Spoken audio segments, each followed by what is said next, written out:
ನಮಸ್ತೆ ಎಲ್ಲರಿಗೂ. ಇಂದು ಏಪ್ರಿಲ್ 3, 2026. ಇಂದು ಬೆಳಗ್ಗೆಯಿಂದಲೇ ಹುಬ್ಬಳ್ಳಿಯ ಹಳೆ ಹುಬ್ಬಳ್ಳಿ ಪ್ರದೇಶದಲ್ಲಿ ಒಂದು ಘಟನೆ ನಡೆದಿದೆ. ಇದು ಸಾಮಾಜಿಕ ಜಾಲತಾಣಗಳಲ್ಲಿ ಬಿರುಗಾಳಿ ಎಬ್ಬಿಸಿದೆ. ಸಮೀರ್ ಮುಲ್ಲಾ ಎಂಬ 23 ವರ್ಷದ ಜಿಮ್ ಟ್ರೈನರ್ ವಿರುದ್ಧ ಲವ್ ಜಿಹಾದ್ ಆರೋಪ ಬಂದಿದೆ. ಹಿಂದೂ ಪರ ಸಂಘಟನೆಗಳು ಆತನ ಮನೆಗೆ ನುಗ್ಗಿ ಎಳೆದುಕೊಂಡು ಹೋಗಿ ಹಲ್ಲೆ ನಡೆಸಿವೆ ಎನ್ನುವುದು ಆರೋಪ ಬಂದಿದೆ. ತದನಂತರ ಪೊಲೀಸರು ಸಮೀರ್ ಅನ್ನು ಹಾಗೆ ಹಿಂದೂ ಪರ ಹೋರಾಟಗಾರರನ್ನ ವಶಪಡಿಸಿಕೊಂಡಿದ್ದಾರೆ. ಇದರ ಬಗ್ಗೆ ಪೊಲೀಸರು ಏನು ಹೇಳ್ತಿದ್ದಾರೆ, ಸಮೀರ್ ಕುಟುಂಬ ಏನು ಹೇಳ್ತಿದೆ, ಹುಡುಗಿ ತಾಯಿ ಏನು ಹೇಳ್ತಿದ್ದಾರೆ, ಪ್ರತಿಯೊಂದ್ರ ಬಗ್ಗೆನೂ ಮಾತಾಡೋಣ, ತಿಳ್ಕೊಳ್ಳೋಣ. ಇವತ್ತಾರೆಲ್ಲ ಚಾನಲ್ಗೆ ಹೊಸಬ್ರು ನೋಡ್ತಾ ಇದ್ರಿ, ಚಾನಲ್ ಸಬ್ಸ್ಕ್ರೈಬ್ ಮಾಡ್ಕೊಳ್ಳಿ. ಇದೇ ರೀತಿ ಕಂಟೆಂಟ್ ನಿಮ್ಮ ಹತ್ರ ಬರಬೇಕು ಅಥವಾ ನೀವೇ ಫಸ್ಟ್ ನೋಡಬೇಕಂದ್ರೆ ಬೆಲ್ ಐಕನ್ ಪ್ರೆಸ್ ಮಾಡಿ. Done. Let's begin the video. ಇಂದು ಏನು ನಡೀತು ಅಂತ ನೋಡೋದಾದರೆ, ಈ ಪ್ರಕರಣ ಏನಂತ ನೋಡೋದಾದರೆ, ಇಂದು ಏಪ್ರಿಲ್ 3, 2026 ಬೆಳಗ್ಗೆ ಸುಮಾರು 8 ರಿಂದ 9 ಗಂಟೆ ನಡುವೆ ಹಳೆ ಹುಬ್ಬಳ್ಳಿ ಪೊಲೀಸ್ ಠಾಣಾ ವ್ಯಾಪ್ತಿಯಲ್ಲಿ 23 ವರ್ಷದ ಜಿಮ್ ಟ್ರೈನರ್ ಸಮೀರ್ ಮುಲ್ಲಾ ಅವರ ಮನೆಗೆ ಒಂದು ಗುಂಪು ನುಗ್ಗಿತ್ತು. ಲವ್ ಜಿಹಾದ್ ಆರೋಪ ಹೊತ್ತ ಹಿಂದೂ ಪರ ಸಂಘಟನೆಗಳು ಕರೆದೊಯ್ದು ಹಲ್ಲೆ ಮಾಡಿ ಹುಬ್ಬಳ್ಳಿ ಠಾಣೆ ಪೊಲೀಸರಿಗೆ ಒಪ್ಪಿಸಿದವು. ತದನಂತರ ಪೊಲೀಸರು ಹಲ್ಲೆಗೊಂಡಿದ್ದ ಸಮೀರನ್ನ ಹಾಸ್ಪಿಟಲ್ಗೆ ದಾಖಲು ಮಾಡಿದ್ದಾರೆ. ಸಮೀರ್ ಅವರ ತಂಗಿ ತೈಸೀಮಾ ಮುಲ್ಲಾ ಹೇಳಿಕೆಯ ಪ್ರಕಾರ ಬೆಳಗ್ಗೆ 7 ಗಂಟೆಯ ಸುಮಾರಿಗೆ ಒಂದು ದೊಡ್ಡ ಗುಂಪು ಮನೆಗೆ ಬಂದು ಅಣ್ಣನನ್ನು ಕರೆದೊಯ್ದರು. ಕುಟುಂಬ ಸುಮಾರು 2 ಗಂಟೆಗಳ ಕಾಲ ಆತನನ್ನು ಹುಡುಕಿದರೂ ಸಿಗಲಿಲ್ಲ. ನಂತರ ಗಾಯಗೊಂಡ ಸ್ಥಿತಿಯಲ್ಲಿ ಆಸ್ಪತ್ರೆಯಲ್ಲಿ ಕಂಡು ಬಂದಿದ್ದಾರೆ. ಆರೋಪ ಏನಂದ್ರೆ, ಜ್ಯೂಸ್ನಲ್ಲಿ ಮತ್ತಿನ ಔಷಧಿ ಬೆರೆಸಿ ಯುವತಿ ಮೇಲೆ ಅತ್ಯಾಚಾರ ಎಸಗಿದ್ದಾನೆ. ಯುವಕನನ್ನು ಪೊಲೀಸರಿಗೆ ಒಪ್ಪಿಸಿದ್ದಕ್ಕೆ ಯುವಕನ ಕುಟುಂಬ ಯುವತಿ ಮನೆಗೆ ನುಗ್ಗಿ ಗಲಾಟೆ ಮಾಡಿದೆ ಎಂಬ ಆರೋಪ ಕೂಡ ಬಂದಿದೆ. ಮೀಡಿಯಾ ವರದಿಗಳ ಪ್ರಕಾರ 2 ಕಡೆ ಆರೋಪಗಳೇನು? ನಾವು ಈಗ ಆರೋಪ ಬಂದ ತಕ್ಷಣ, ಪ್ರಕರಣ ಬಂದ ತಕ್ಷಣ ಇವ್ರು ಸರಿ ಅಥವಾ ಇವ್ರು ತಪ್ಪು ಅನ್ನೋಂಗಿಲ್ಲ, ಅಥವಾ ಅವ್ರು ಸರಿ ಇವ್ರು ತಪ್ಪು ಅಂತ ಅನ್ನೋಂಗಿಲ್ಲ. ಇಲ್ಲಿ ನಾವು ಏನಂತ ಹೇಳಿದ್ರೆ, ಪೊಲೀಸ್ ಥರ ಲಾಯರ್ ಥರನೇ ಯೋಚನೆ ಮಾಡಬೇಕು. 2 ಕಡೆ ಆರೋಪ ಏನಿದೆ ಅನ್ನೋದ್ರ ಬಗ್ಗೆ ತಿಳ್ಕೋಬೇಕು. 2 ಕಡೆ ಯೋಚನೆ ಮಾಡಬೇಕು. ಒಬ್ಬ ಕ್ರಿಮಿನಲ್ ಥರನೇ ಥಿಂಕ್ ಮಾಡಿದಾಗ ಮಾತ್ರ ಇಲ್ಲಿ ನಿಜವಾದ ಘಟನೆ ಏನಾಗಿದೆ ಅನ್ನೋದು ಗೊತ್ತಾಗುತ್ತೆ. ಈಗ ಹುಡುಗಿ ಕಡೆ ಆಗಿದ್ದಾಯಿತು. ಈಗ 2 ಕಡೆ ಆರೋಪಗಳು ಏನಿದೆ ಅನ್ನೋದ್ರ ಬಗ್ಗೆ ತಿಳ್ಕೊಳ್ಳೋಣ.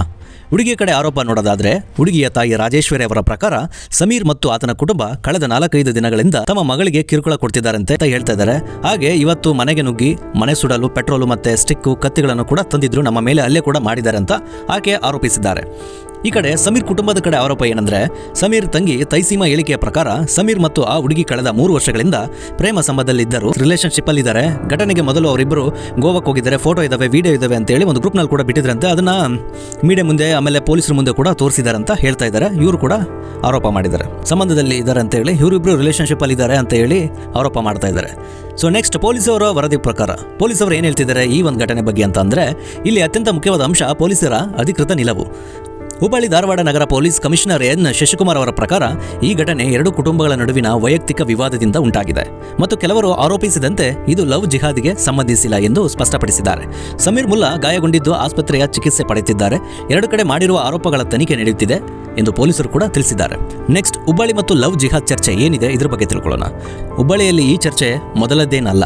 1 ತಿಂಗಳ ಹಿಂದೆ ಮಾರ್ಚ್ 5, 2026 ಹುಬ್ಬಳ್ಳಿಯಲ್ಲಿ ಶ್ರೀರಾಮ ಸೇನೆ ಸಂಸ್ಥಾಪಕ ಪ್ರಮೋದ್ ಮುತಾಲಿಕ್ ನೇತೃತ್ವದಲ್ಲಿ ಒಂದು ಪತ್ರಿಕಾಗೋಷ್ಠಿ ನಡೆಯಿತು. ಅಲ್ಲಿ ಹಲವು ಮಹಿಳೆಯರು ತಾವು ಲವ್ ಜಿಹಾದ್ಗೆ ಒಳಗಾದವೆಂದು ವೈಯಕ್ತಿಕ ಅನುಭವಗಳನ್ನು ಹಂಚಿಕೊಂಡರು.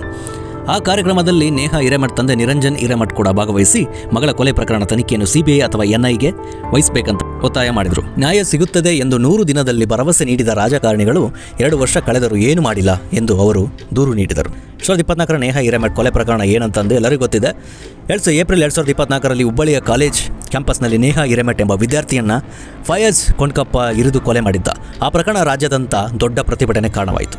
ಆದರೆ ಗಮನಿಸಿ, ನೇಹಾ ಹಿರೇಮಠ್ ಪ್ರಕರಣದಲ್ಲಿ ಕರ್ನಾಟಕ ಪೊಲೀಸರು ನ್ಯಾಯಾಲಯಕ್ಕೆ ಸಲ್ಲಿಸಿದ ಚಾರ್ಜ್ ಶೀಟ್ನಲ್ಲಿ ಲವ್ ಜಿಹಾದ್ ಆಯಾಮವೇ ಇರಲಿಲ್ಲ ಅಂತ ಸ್ಪಷ್ಟಪಡಿಸಿದ್ದಾರೆ. ಮದುವೆ ನಿರಾಕರಿಸಿದ ಕಾರಣಕ್ಕಾಗಿ ಕೊಲೆಯಾಗಿದೆ ಎಂದು ಪೊಲೀಸರು ಕೂಡ ತಿಳಿಸಿದ್ದಾರೆ. ಇನ್ನು ಜನ ಕಲಿಬೇಕಾಗಿರೋ ವಿಷಯ ಏನಂತ ಹೇಳಿದ್ರೆ, ಈ ಘಟನೆಗಳು ಪದೇ ಆಗ್ತಾ ಇರೋದ್ರಿಂದ ಪಬ್ಲಿಕ್ ಕಲಿಬೇಕಾಗಿರೋ ವಿಷಯಗಳು ಏನಂದ್ರೆ, ಸ್ನೇಹಿತರೆ, ಈ ಎಲ್ಲ ಘಟನೆಗಳಿಂದ ನಾವು ಕೆಲವು ಮುಖ್ಯ ವಿಷಯಗಳನ್ನು ಅರ್ಥ ಮಾಡಿಕೊಳ್ಳಲೇಬೇಕು. ಸಾಮಾಜಿಕ ಜಾಲತಾಣದ ತರಾತುರಿ ನ್ಯಾಯ ಬೇಡ. ಯಾವುದೇ ಘಟನೆ ನಡೆದ ತಕ್ಷಣ ಸೋಷಿಯಲ್ ಮೀಡಿಯಾದಲ್ಲಿ ವೈರಲ್ ಆಗುತ್ತೆ. ಸೊ ಆದರೆ ತನಿಖೆ ಮುಗಿಯುವವರೆಗೂ ತೀರ್ಪು ಕೊಡುವುದು ಅಥವಾ ತೀರ್ಪು ನೀಡುವುದು ತಪ್ಪು. ಮಹಿಳಾ ಸುರಕ್ಷಿತ ಎಲ್ಲದಕ್ಕಿಂತ ಮುಖ್ಯ. ಯಾರ ಹೆಸರಿನಲ್ಲಿಯೇ ಆಗಲಿ, ಯಾವ ಧರ್ಮದ ವ್ಯಕ್ತಿಯಿಂದಾದರೂ ಮಹಿಳೆ ಮೇಲೆ ದೌರ್ಜನ್ಯ ಆಗ್ತಾ ಇದ್ದರೆ ಅದು ಕಾನೂನು ಕ್ರಮ ತಗೊಳ್ಳೇಬೇಕು. ಕಾನೂನು ತನ್ನ ಕೆಲಸ ಮಾಡಲಿ. ಗುಂಪು ಮಾಡಿ ಮನೆ ನುಗ್ಗೋದು ಅಥವಾ ಹಲ್ಲೆ ಮಾಡೋದು ಕೂಡ ಕಾನೂನು ಉಲ್ಲಂಘನೆ. ದೂರು ನೀಡಿ ಅಥವಾ ಪೊಲೀಸರ ತನಿಖೆ ಆಗಲಿ. ಇಲ್ಲ ಅಂತ ಹೇಳಿದ್ರೆ ಅದೇ ಸರಿಯಾದ ದಾರಿ. ಇಲ್ಲಿ ಕಾನೂನಿಗಿಂತ ದೊಡ್ಡವರು ಯಾರು ಇಲ್ಲ. ಹಾಗಾಗಿ ಕಾನೂನು ಕೈಗೆ ತಗೊಳ್ಳೋಂಥ ಕೆಲಸ ಯಾರು ಕೂಡ ಮಾಡಬಾರ್ದು. ರಾಜಕೀಯ ಬಳಕೆಯಿಂದ ಎಚ್ಚರ. ಇಂತಹ ಸೂಕ್ಷ್ಮ ಪ್ರಕರಣಗಳನ್ನು ರಾಜಕೀಯ ಅಸ್ತ್ರವಾಗಿ ಮಾಡಿಕೊಳ್ಳುತ್ತೆ. ಪ್ರಯತ್ನ ಎಲ್ಲ ಕಡೆಯಿಂದ ನಡೀತಾ ಇರುತ್ತೆ. ಸೊ ಅದನ್ನು ಗುರುತಿಸಿ ಸ್ವತಂತ್ರವಾಗಿ ಯೋಚನೆ ಮಾಡಿ, ಸ್ವತಂತ್ರವಾಗಿ ಹೋರಾಟ ಮಾಡಿ. ಸ್ನೇಹಿತರ, ಹುಬ್ಬಳ್ಳಿ ಸಮೀರ್ ಮುಲ್ಲಾ ಪ್ರಕರಣ ಇನ್ನು ತನಿಖೆ ಹಂತದಲ್ಲಿದೆ. ಪೊಲೀಸರು 2 ಕಡೆ ಆರೋಪಗಳನ್ನು ಪರಿಶೀಲನೆ ಮಾಡಿದ್ದು ನಾವು ಮಾಧ್ಯಮದ ವರದಿಗಳ ಪ್ರಕಾರ ಏನಿದೆ, ಈ ವಿಡಿಯೋ ರೆಕಾರ್ಡಿಂಗ್ ಮಾಡುವಾಗ ಸಿಕ್ಕಂಥ ಮಾಹಿತಿಗಳ ಪ್ರಕಾರ ಈ ವಿಡಿಯೋದಲ್ಲಿ ತಿಳಿಸಿದ್ದೇವೆ. ಸೊ ಅಂತಿಮ ತೀರ್ಮಾನ ನ್ಯಾಯಾಲಯ ತೆಗೆದುಕೊಳ್ಳುತ್ತದೆ. ನ್ಯಾಯಾಲಯದ ತೀರ್ಪು ಏನು ಬರುತ್ತೋ ಅದಕ್ಕೆಲ್ಲರೂ ಭದ್ರಾಗಿರಬೇಕು. ಯಾರು ತಪ್ಪು ಮಾಡಿದ್ರೆ ಅವ್ರಿಗೆ ಖಂಡಿತ ಶಿಕ್ಷೆ ಆಗಲೇಬೇಕು. ನಮ್ಮ ಚಾನಲ್ ಯಾವ ರಾಜಕೀಯ ಪಕ್ಷ ಅಥವಾ ಸಂಘಟನೆ ಪರವಲ್ಲ, ಸತ್ಯ ಮಾಹಿತಿ ಮಾತ್ರ ನಮ್ಮ ಗುರಿ. ಸೊ ಹಾಗಾಗಿ ಇವತ್ತಿರೋಂಥ ಹುಡುಗಿರಾಗಿರ್ಬೋದು, ಪೋಷಕರಾಗಿರ್ಬೋದು ಅಥವಾ ಹೆಣ್ಮಕ್ಳಾಗಿರ್ಬೋದು, ತಿಳ್ಕೊಬೇಕಾದ ವಿಷಯ ಒಂದೇ, ಯಾರ ಜೊತೆ ಸ್ನೇಹ ಮಾಡಬೇಕಾದ್ರೆ ಅಥವಾ ಹೊರಗಡೆ ಹೋಗಬೇಕಾದ್ರೆ ಬೆಳಗ್ಗೆ ಎಷ್ಟೊತ್ತಾದರೂ ಎಲ್ಲರೂ ಸುತ್ತಾಡು, ಸಾಯಂಕಾಲ 6 ಗಂಟೆ ಆದರೂ ಒಳಗಡೆ ಇರಂತೇಳಿ ಅದನ್ನು ಸ್ವಲ್ಪ ಫಾಲೋ ಮಾಡಿದ್ರೆ ಚೆನ್ನಾಗಿರುತ್ತೆ. 9 ಗಂಟೆ 10 ಗಂಟೆ ರಾತ್ರಿ ಹೊರಗಡೆ ಸುತ್ತಾಡೋದು ಹೆಣ್ಮಕ್ಳಿಗೆ ಯಾವುದೇ ರೀತಿ ಸುರಕ್ಷತೆ ಇಲ್ಲ. ಇನ್ ಕೇಸ್ ಹೊರಗಡೆ ಸುತ್ತಾಡ್ತಿದ್ದನ್ನು ಪ್ರಪಂಚ ನೋಡೋ ರೀತಿಯೇ ಬೇರೆ ಇರುತ್ತೆ.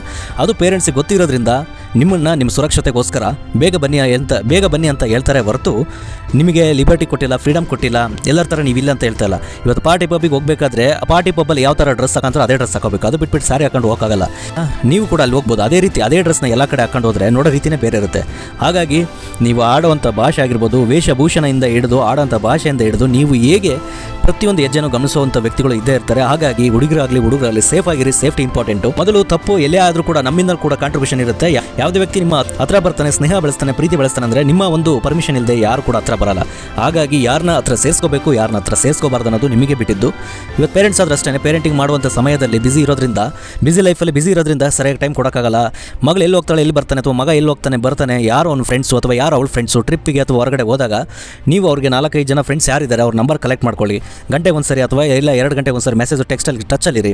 ಹೊರಗಡೆ ಲೇಟ್ ಆಯಿತು ಅಂತ ಹೇಳಿದರೆ ಲೊಕೇಶನ್ ಶೇರ್ ಮಾಡಿ, ಎಷ್ಟು ಗಂಟೆ ಬರ್ತೀನಿ ಅನ್ನೋದು ಗಂಟೆಗೂ ಅಪ್ಡೇಟ್ ಮಾಡ್ತಾ ಇದ್ದರೆ ತಂದೆ ತಾಯಿನೂ ಕೂಡ ಭಯಪಡಲ್ಲ, ನೀವು ಸೇಫ್ ಆಗಿರ್ಬೋದು. ಸೊ ಇದೊಂದು ಪ್ರಿಕಾಷನ್ ತೊಗೊಳೋದ್ರಿಂದ ಹೆಣ್ಮಕ್ಳು ಜಾಗೃತಿ ಆಗಿರ್ಬೋದು. ಸೊ ಆಗ ಲೇಡೀಸ್ ಇದ್ದೀರಿ ಅಥವಾ ಹುಡುಗರು ಇದ್ದೀರಿ, ತುಂಬ ಸುರಕ್ಷಿತವಾಗಿರಿ ಈಗಿನ ಸಮಾಜದಲ್ಲಿ.